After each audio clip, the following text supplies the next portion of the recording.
Should turn it down a little bit, Sean? Just a nudge. Hey, Jackson. Hello. So let me guess. Word problems with quadratics. Yeah. What's the first one? Hold on. Let me get it out.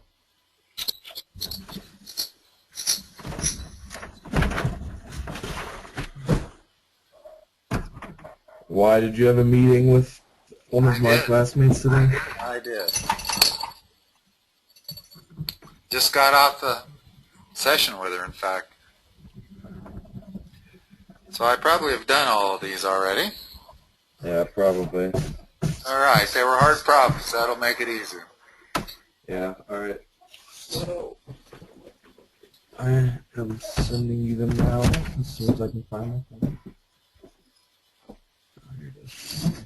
If you want to just read it, I know most of it, I think. Okay. Alright, hold on.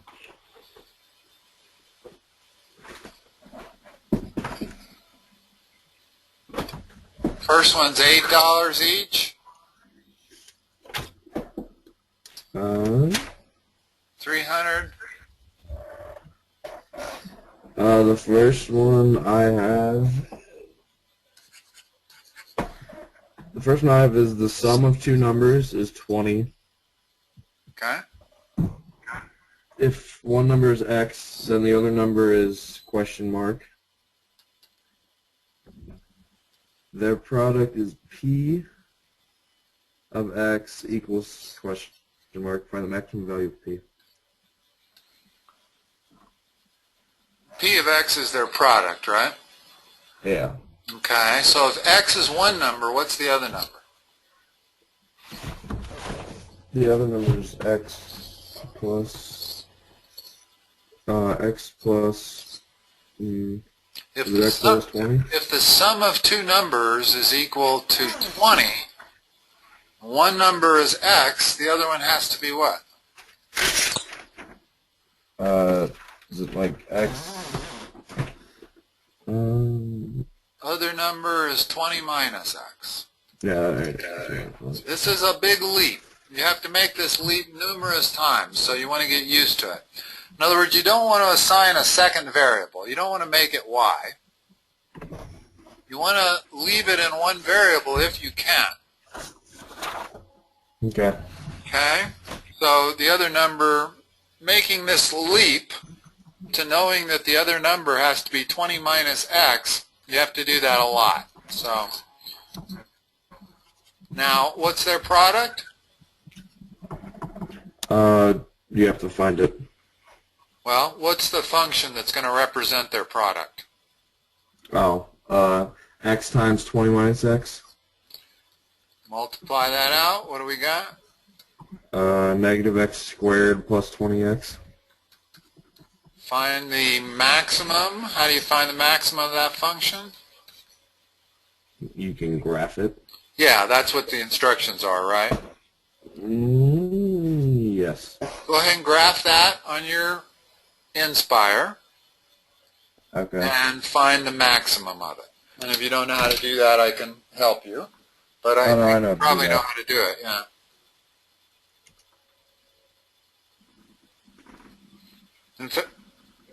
Okay, go ahead.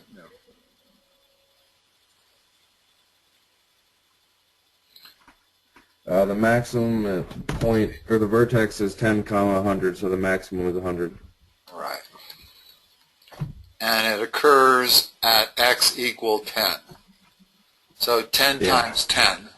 10 times 10 is 100, and there's no other two numbers that will give you more than 100. All right.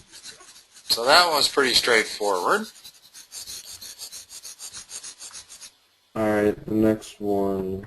Hold on, just let me change my window real quick. Are you a Broncos fan? I am. I didn't get to watch that game yesterday. It was on yesterday, right? Yeah, the Kansas City Chiefs game. Yeah. Did the Broncos win? They did. I thought I had heard that. Was it an exciting game? I watched the majority of it. It was exciting, and then the Broncos pulled away with it, and the Chiefs rallied back and almost won. Oh, really? Wow. And did you watch the Broncos-Patriots game? I did. I saw that game. That was disgusting. I'm a Patriots fan, so. Oh, you are? That was probably I am. exciting for you then. And I'm on. Did you watch the Auburn-Alabama game? Oh, man, I saw the ending of that on TV. That must have been like the best college game ever. Yeah, I'm also an Auburn fan. Both my parents went to and graduated from Auburn. In fact, YouTube had tons of videos today that was showing people's reaction watching the game live. Auburn fans, which is pretty cool. And it had been a great, both my great parents game went to to be Auburn. an Auburn fan. Yeah.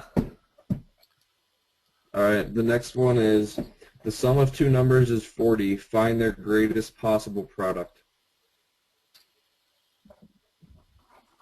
Isn't that the same problem? Only using 40 instead of 20?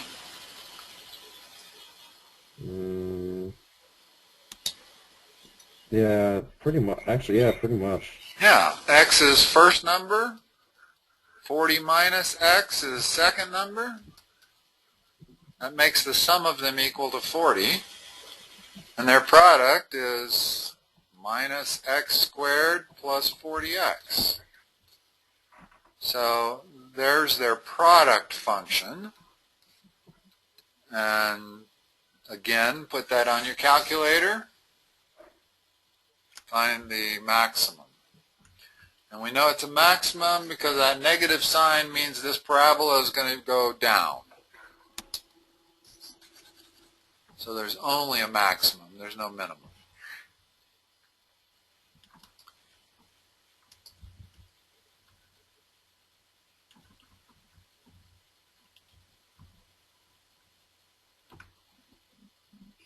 All right, the maximum of that is... I would think it would come at x equal 20. Yeah, x equals 20 and then y equals 400. Yeah. The reason I said that is because the closest thing to, in other words, 20 times 20 is always going to be bigger than 21 times 19, and that's always going to be bigger than 22 times 18, and so forth and so on. The two numbers that are closest together are always going to give you the maximum product. Okay.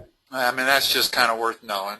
It's kind of like if you have a certain amount of fencing, a square gives you the greatest amount of area, not a rectangle. Yeah.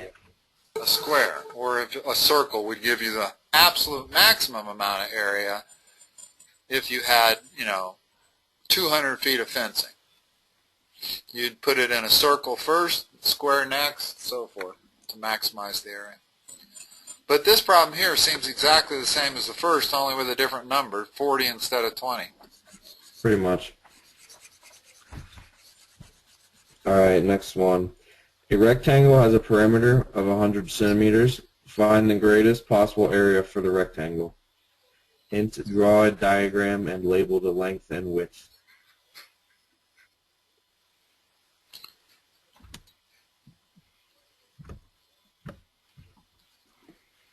What's the area equal? It has a perimeter of 100 centimeters. Excuse me. Perimeter. What's the formula for perimeter? All the sides added up. So 2L plus 2W equals 100. Yeah. Okay, and they want the maximum area, right? Yeah. So area is W times L. So we want everything in one variable. So let's solve that for either L or W and substitute it in.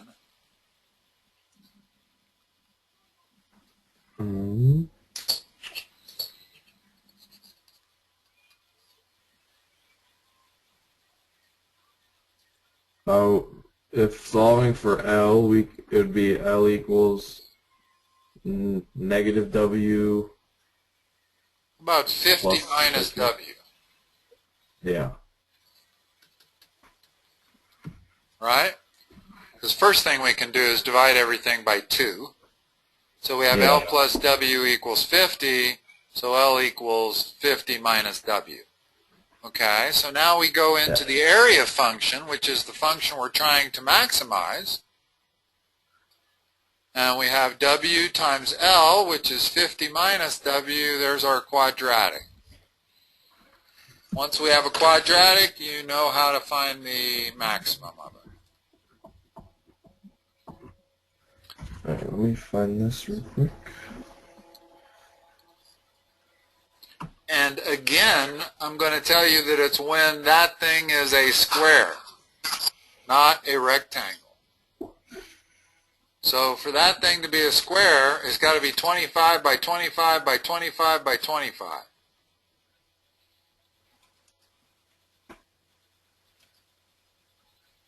So that should be your answer.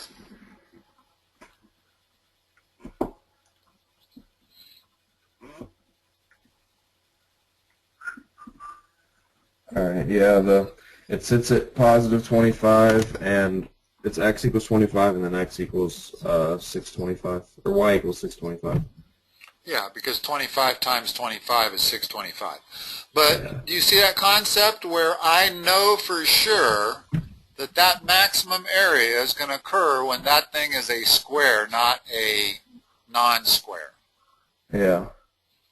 So I knew it had to be 25 by 25 because it has to be a square. But that's the right way to solve it right there, the way you did it. Sometimes, though, it can be useful knowing that other stuff just to see whether your answer makes sense. In other words, if you were to come up with an answer of L equals 20 and W equals 30, that wouldn't have been a square. I would have questioned that. Okay. Okay?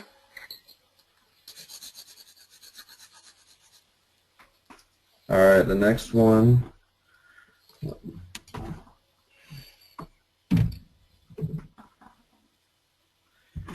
The next one is in a 120 volt electrical circuit having a resistance of 16 ohms. The available power, P, in watts is a function of I, the amount of current flowing in amperes. Here, I'm going to send this one to you. Okay, good, because I was getting confused. Yeah. I've always been fascinated that the imaginary number is used in this.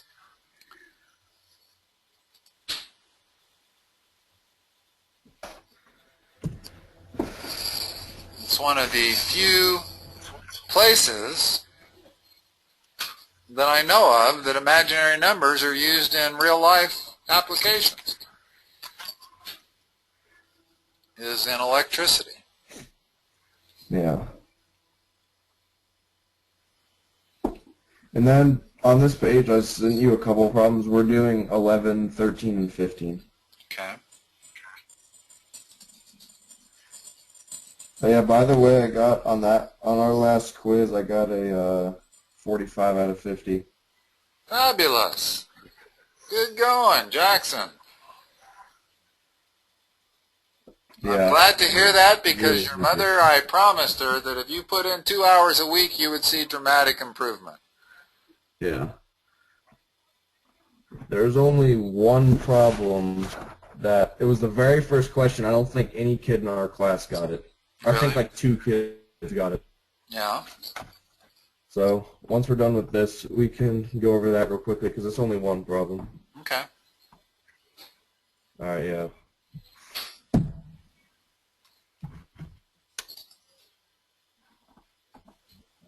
Well, hold on a second. What happened to that file? Yeah. Just a second. I don't know. I thought I copied it to my desktop, but I don't think I did. Maybe I don't need to. It's in my download section. So. Ah, the ferry service. I did that problem with the other student. You don't want to do that problem, or you don't have to do that problem? No, it's not listed on here. You might be in a different class. You might be in a different class than her. Yeah, I have 1 through 15 odd, but not doing 7, 9, 6, or 10. I don't know why. All right. 6 or 10 are crossed out because they're even, but... So let's take a look at 11.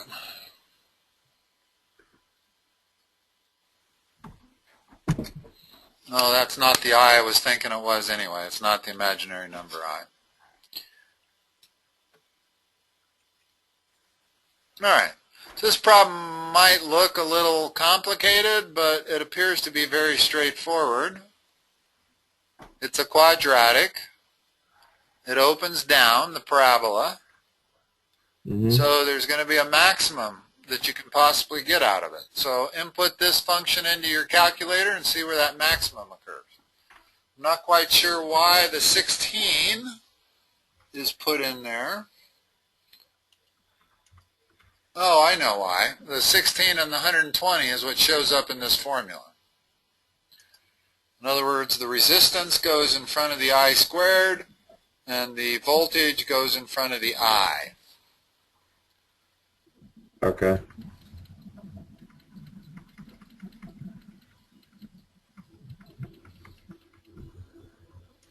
So you need two coordinates here. You need the I coordinate and the P value at that coordinate.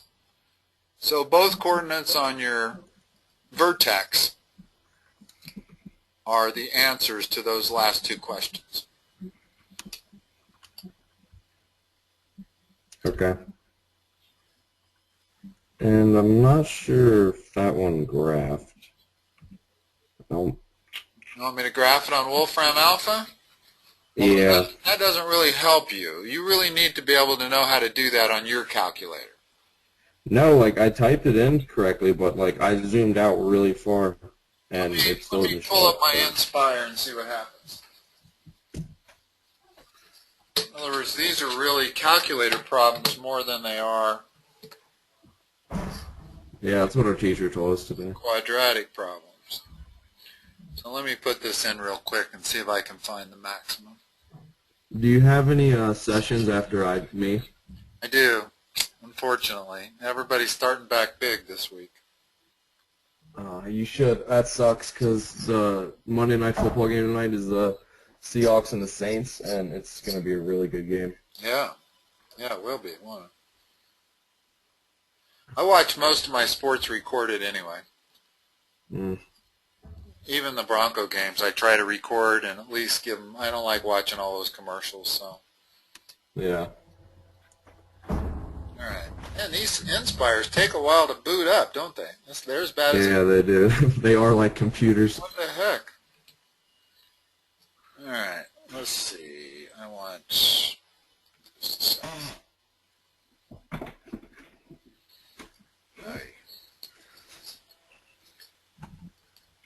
Have you figured out how to delete an individual graph? Or the only way I can do it is delete them all and start from scratch. Yeah, I haven't figured it out. All right, so this function is minus, and you have to use the minus sign that's in the parentheses. Do you? Yep. Because it's not subtraction, it's a minus 16i squared. Now, if you start out by saying 120i minus 16i squared, you might be able to use the other minus. But if you put it in order of the degree of the variable, I'm going to put it in as negative 16x squared. Oh, that's a 16. I'm dumb. I put that in as a 160, I think. Okay. So that probably solves the problem. Why don't you go ahead and do it again. Make sure you get the same thing I get here.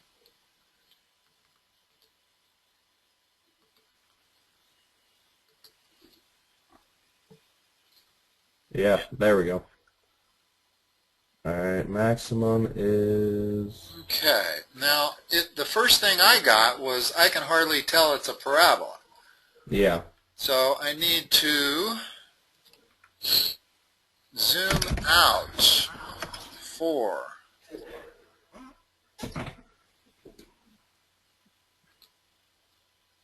Centered right there. I guess I need to zoom in. I went the wrong way. Zoom in is 3. Enter. Now, if you want to zoom in more than once, can you just hit enter again? Yes. Yeah, I think so. Yes, you can. Now, question is that center thing is, okay. Let's see, I want to go up to find the top of that.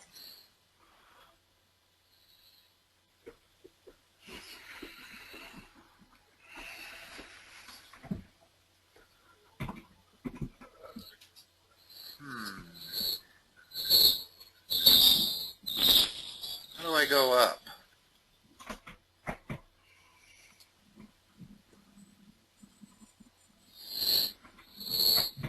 If you use standard, that's not going to help, is it?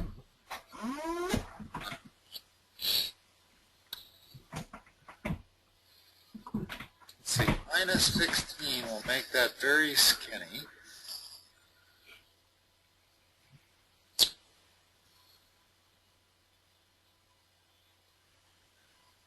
I haven't quite mastered this graph. Do you know how to, in other words, my vertex does not show when I graphed it. In fact, I'm looking like it's almost a vertical line. So I have to go up. So I guess I need to change my y-axis to, instead of going from 6.43 to 6.43, let me go from minus 10 to or minus 100 to 100. Let me rescale this thing.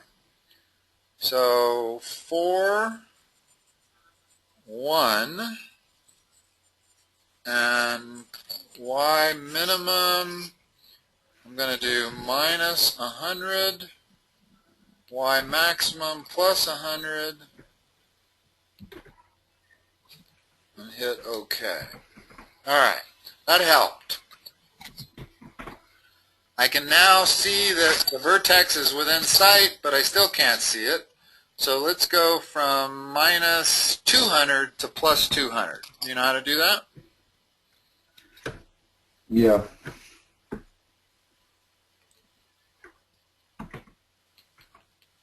What did you get for your vertex? Hold on, I'm not there yet. Minus 200. I got to see my vertex before I can figure it out.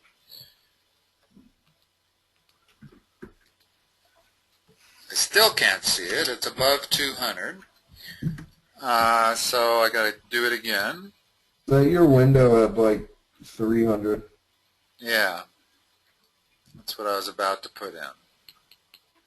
Actually, I only need the top to be 300. I don't care what the bottom does. Alright. So, I see the vertex. Now, I want to do menu 6, analyze graph, maximum, lower bound, I'm going to move that to the left of my maximum, hit enter. Upper bound, I'm going to move to the right of my maximum, hit enter. My maximum comes at 3.75, and it is a maximum of 225. In other words, the coordinates on my vertex are 3.75, comma 225. Yeah, that's what I got. Okay, cool. That, I'm sure she gave you that problem to force you to figure out how to change the scale on your graphing so that you could see the vertex. Because with a normal window, you don't even come close to seeing that it's even a parabola. Yeah. All right. 13 next. Yep. Okay. Let's draw a picture on this.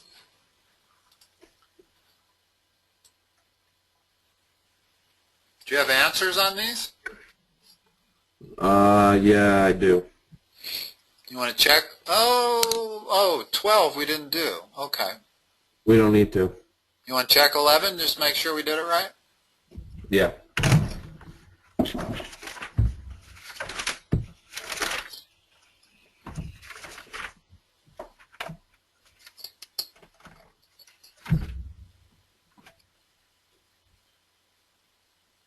Yep, it's right. Okay. So 13. Rectangular field, let's draw it, is to be surrounded or enclosed by a fence and divided into two parts by another fence.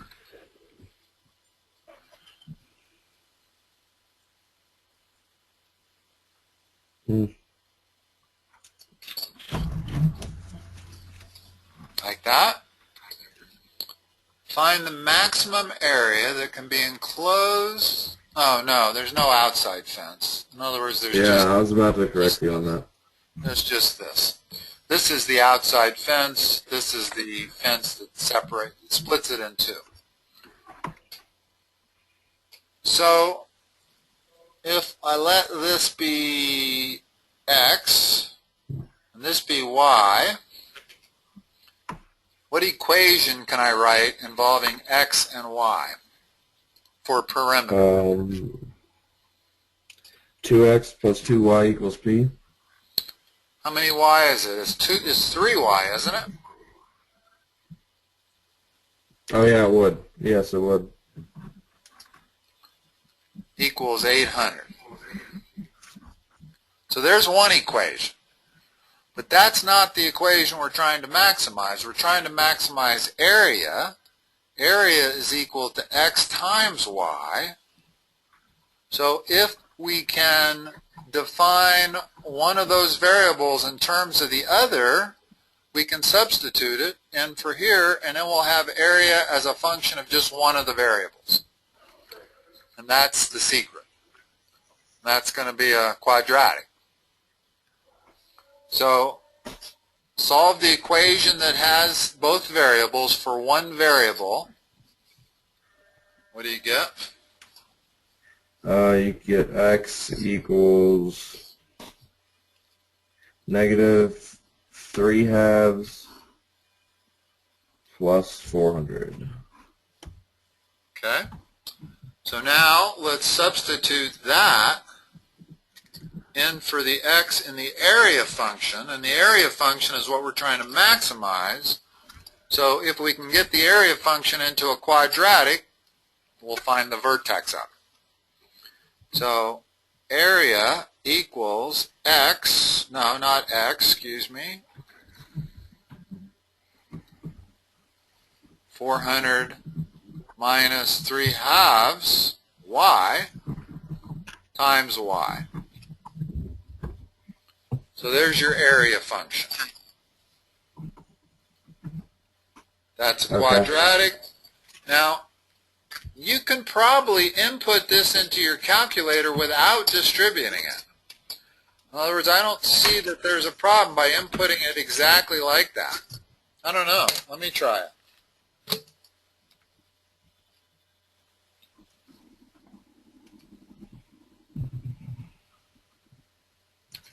I wish I knew how to delete my last graph without deleting all of them. But So that's 400 minus negative 3/2, or is it just 400 times negative 3/2? no, it's minus because 2x plus 3y was equal to 800, so x is equal to 800 minus 3y, all divided by 2, which gives you 400 minus 3/2 y. Okay. So minus 1.5x plus 400 is our function. Excuse me. Minus 1.5x. Oh, I'm going to try putting this in as a product, yeah. So minus 1.5x plus 400, all in parentheses,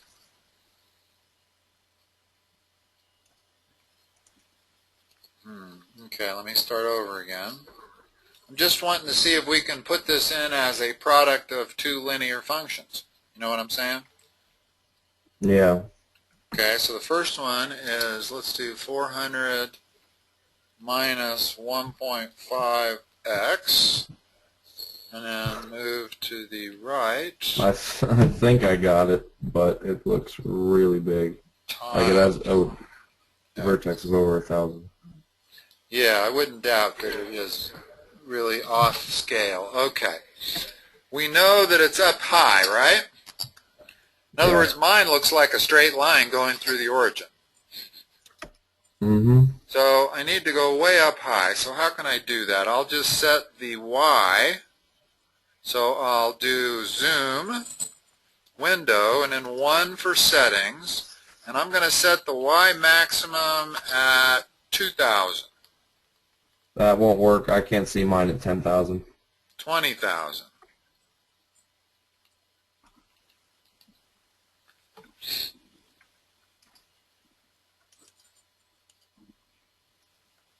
Doesn't seem to be a quadratic. Mine seems to be a straight line.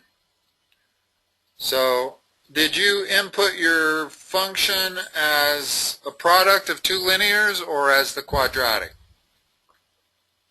I just typed it in like it was on the paper. 400 minus 3/2 x times x? Yeah. It's weird because I don't appear to get what, mine doesn't look like a quadratic. Mine looks like a linear function. In other words, mine's indicating that you can't input it like that. Let me go back and multiply it out and see if that helps. Actions, delete all. Yes. Okay. No, it is a parabola. Yeah, well, I'm sure it is. Let's see. So what is it? It's minus 1.5x squared minus 1.5x squared. This probably isn't right, but mine calculator says it's at x equals 133 and y equals 2.67 e to the fourth. Here, let me check. Let me see what the back of the book says. Yeah, it's off my x-axis. I think I have to move my x-axis too. Yeah, mine says, the book says 26, comma 666 2/3 m squared. What does my x max need to be to see the vertex? Huh? Like 40,000? How much? Like 40,000? Okay. That's the x-coordinate of the vertex? Or not, no, sorry, the y is 40,000. The x needs to be like 200. Okay, that's what, because mine's off. And the y needs to be 40,000? Yeah.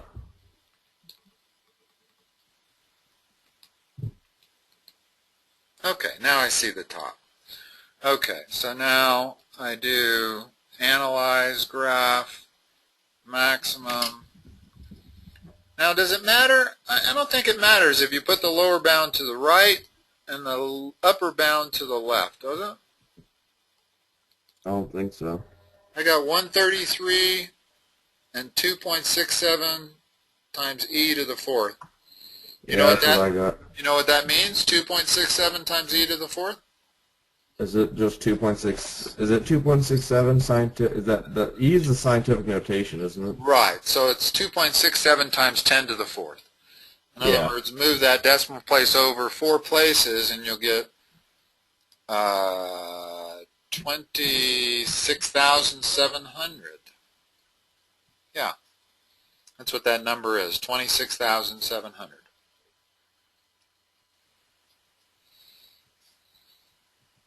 Okay. Well, this is pretty good practice on figuring out how to find the vertex, huh? Actually, 13. We actually did do it right because now I'm looking at it. It actually says 26,666 2/3 m squared. Really? How did you get it to give it to you in non-scientific notation? No, I didn't. I was just looking at the book, and the way you said it, they sounded like they were okay. similar. Okay, I wonder if we can get that exact number, because we actually got a number that was rounded off, didn't we? 2.67 is rounded off. I wonder how you get that full number. If you hit Control Enter, maybe? No, I don't know. I'm not sure how I to. can always just ask my teacher about it. Yeah, she might know the little trick in the calculator to converting that number to a precise number. Oh, you know, it rounded it off to 2 decimal places. I must have my calculator set on 2 decimal places. Yeah, that's what I was thinking, that you can set it to round off a certain decimal point. Do you know where? I do not, but I know that's what it is. Yeah, that's what has to be going on. What happens if I pull up menu, 8, settings, display digits. I've got float 3. What happens if, can I change that? If I float 6, I should get 6 digits.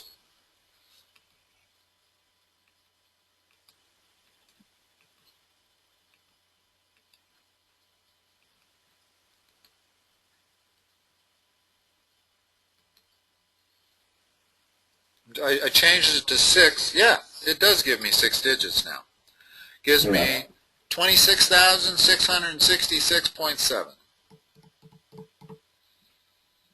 So the way you change that, just to let you know, because I just discovered it, is you hit menu, number 8 for settings. Okay. And then you can change most everything there. You can change it from radians, degrees.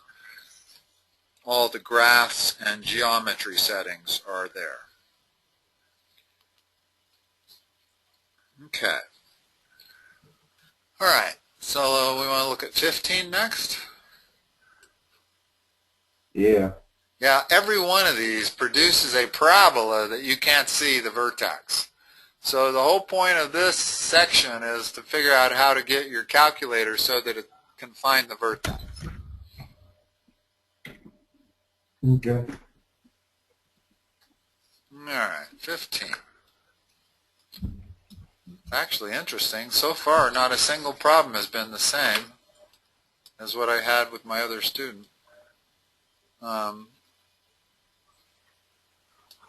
she had like number 10.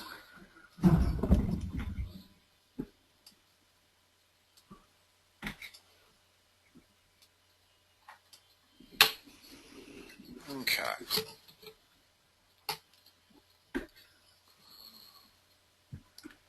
Let's see. Here's your goalposts.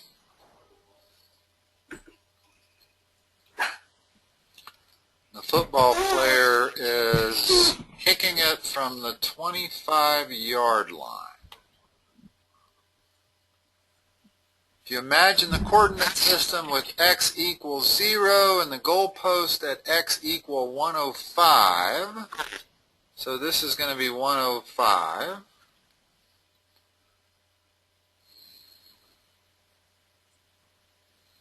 And this is where he's kicking it from. Because 25 yards is 105 feet from the goalposts. Because it's actually 35 yards for the end zone, so 35 yards is 105 feet.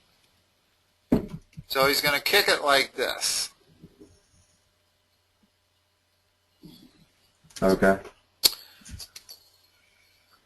Then the equation of the ball's path is that quadratic, where y is the ball's height in feet at any point in time relative to x. In other words, when x is 0, the height of the ball is 0. Okay. What is the maximum height of the ball?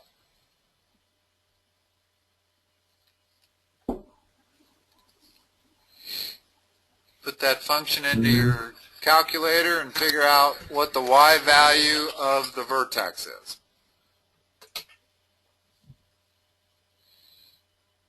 X minus. And I would say that you probably don't need a big y value on your grid, because how high is he going to be able to kick this ball? It's not going to go more than 50 feet high. Yeah. I would think you could use an X max of 50. Yeah, he can. It's X equals 60 or Y equals 40. So at X equals 60, Y equals 40? Yeah. Okay. Will the ball clear the goalpost if the goalpost is 10 feet above the ground? I'm going to say no. Well, how are we going to answer that?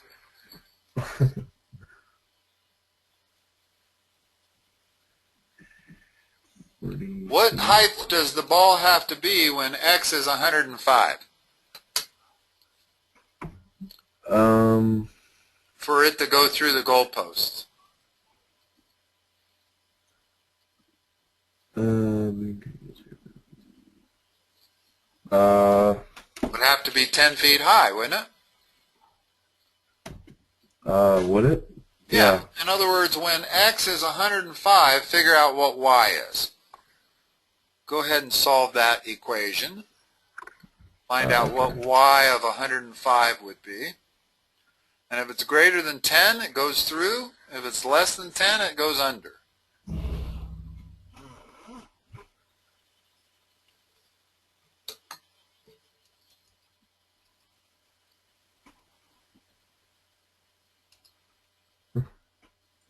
I got 17.5, which I'm... So it goes over. Not right. Yeah. Yeah. If you wanted to know if they had a third question that said, where does the ball come down, how would you figure that out? When does the ball come down? No, where? What length? Oh, where? Yeah, in other words, what values of X is the height 0?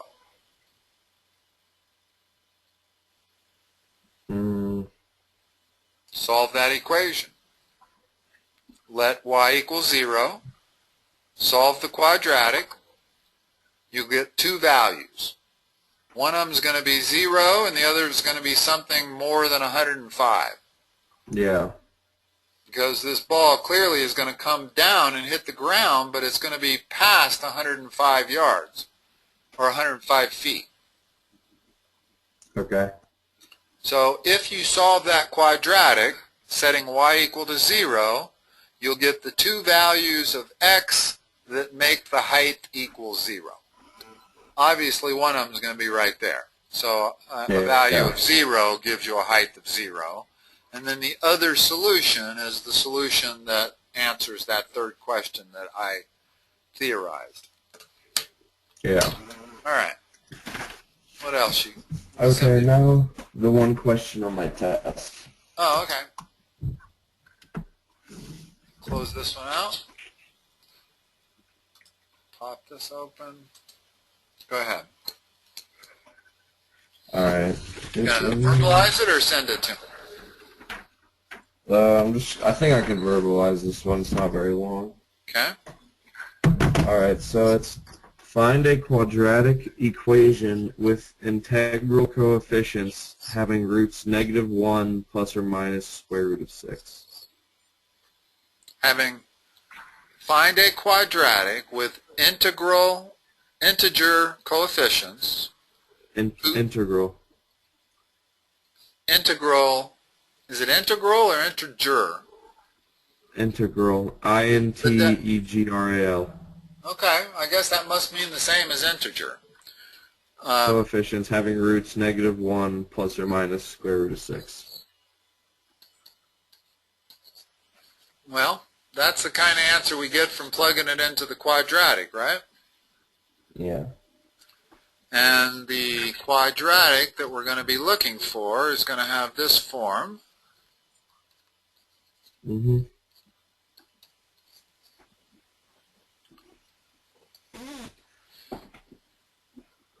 So would you just plug in that square root of 6 for the y and then the -1 for the x? Well, I'm trying to figure out if we can solve for this 3 variables with just these 2 solutions. She gave you the answer. The answer is Well, x squared plus 6x minus 2. Okay. I didn't really want the answer because I wanted to see if I could figure it out on my own. But, All right. see how we would figure this out. In other words, if we were to start out saying, well, B looks like it's 1, Yeah. because minus B is the first term. But then if B were 1, how do we get square root of 6? Because that's got to be B squared minus 4AC, which would be 1 minus 4AC. This would have to equal root 6. All right. Not necessarily, though, because it could end up equaling 2 root 6, because A, we got 2A in the bottom here. Mm-hmm. Well, given the answer, it's easy enough how to do it. Question is, how do we do it without the answer?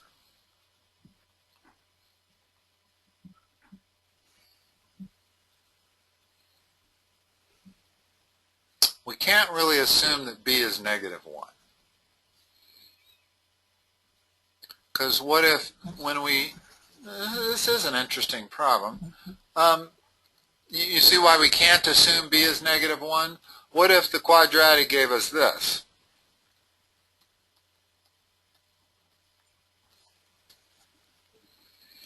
Now we simplify it, and we get minus 1 plus or minus 6.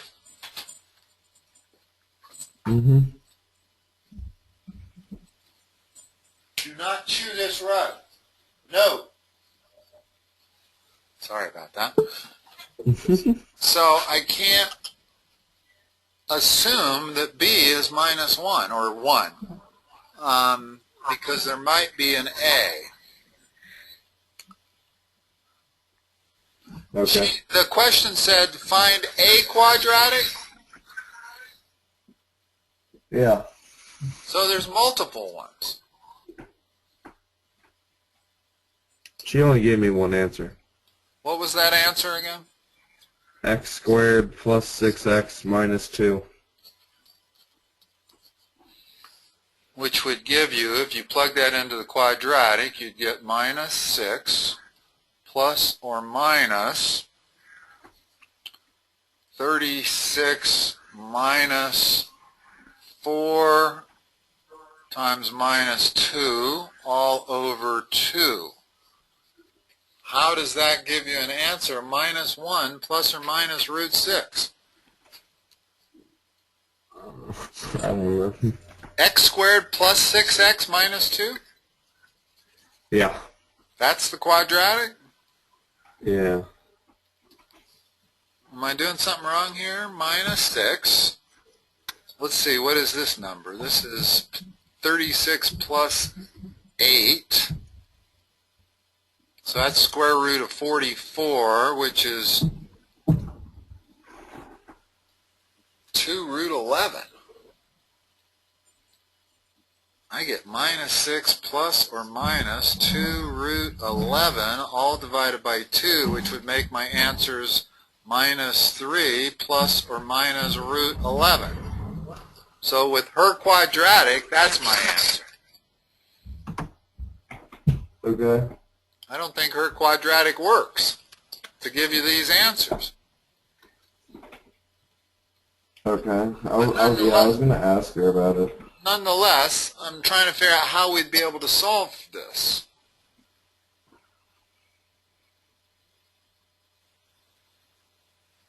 I'm thinking about it for a second. Clearly, we got to use the quadratic formula. It's not going to factor because we have an irrational solution. Yeah.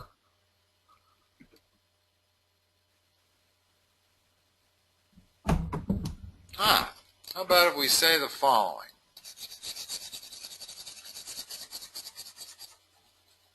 We know that the minus 1 has to be minus 1 has to equal minus b over 2a, correct? Yeah.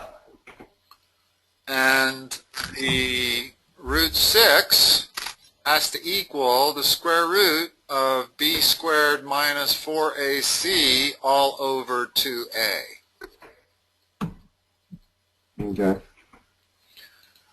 So there's 2 equations but 3 unknowns.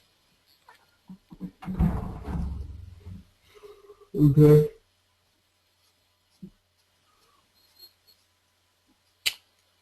I can't come up with a unique solution, but I can come up with a solution that is a solution, because there's going to be multiple solutions. Obviously, if we take a quadratic and multiply it by 4, gives the same answer, right?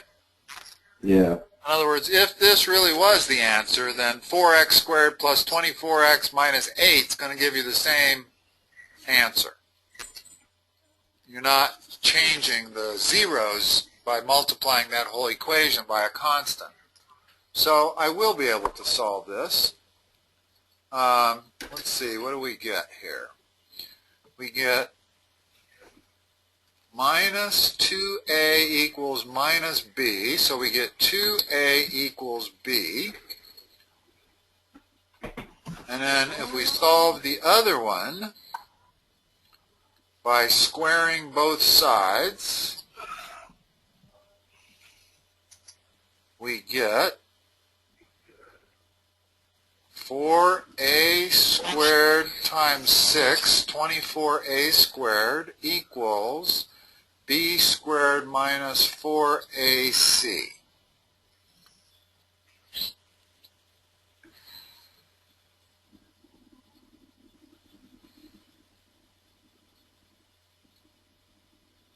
So if I substitute 2a for b, I get 24a squared equals 4a squared minus 4ac.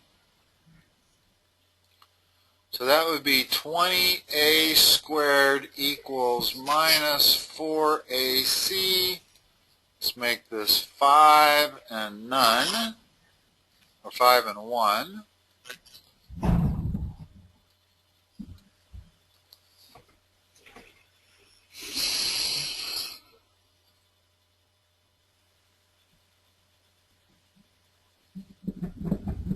So if I divide both sides by a, then c has to equal minus 5a. Yeah. Okay, so if we got b equals 2a and c equals minus 5a, let's see if we can write a quadratic. If we assume a is 1, then it would be x squared plus, if a is 1, b is 2, 2x, and c is minus 5a, so c would be minus 5. So there's a quadratic to me. Now let's apply the quadratic formula to that, and I'll bet we get her answer.